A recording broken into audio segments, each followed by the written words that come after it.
Breeze was enamored with The Silence of the Lambs, the thriller that mentions Plum Island as a summer getaway for the evil Dr. Hannibal Lecter.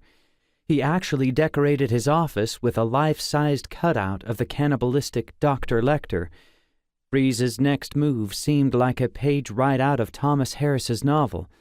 Soon after she wrote the letter, he ordered Fran to take a new assignment. The 67-year-old grandmother was relegated to the murky basement of Building 14 for a special project in Central Files, the obliteration of Central Files. In a cruel twist, the longtime assistant librarian was forced to discard Plum Island's entire library of records. I was ordered to destroy everything, everything. I was to clean out all of it because he said there was no more need for it. Exiled to the musty catacombs of the 100-year-old Army hospital, Fran destroyed 40 years of historical records. They were shredded, bagged, and lined up in the dank hallway awaiting the incinerator. What about the preservation of Plum Island's past? Breeze didn't give a damn about the island's history, says Dr. Gregg. He wanted everything thrown out. When he took me off my job and put me down in that basement, says Fran, it just felt humiliating.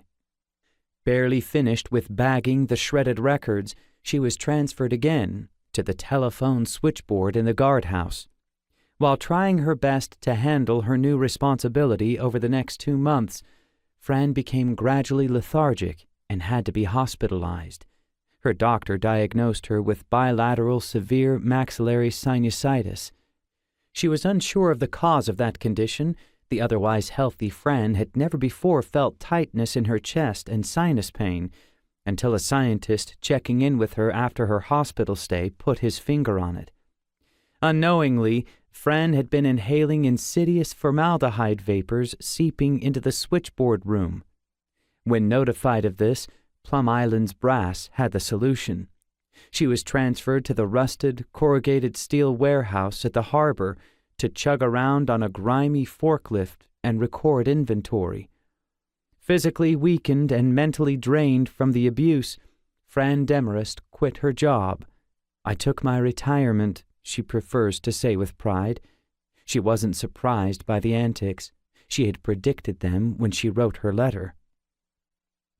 Fran needed to be fired because you couldn't change her, remembers John Boyle.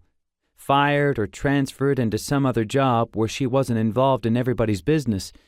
I think we eliminated her job. I'm not certain. And, thought Breeze and his minions, that was one less voice they had to contend with from the Plum Island Peanut Gallery.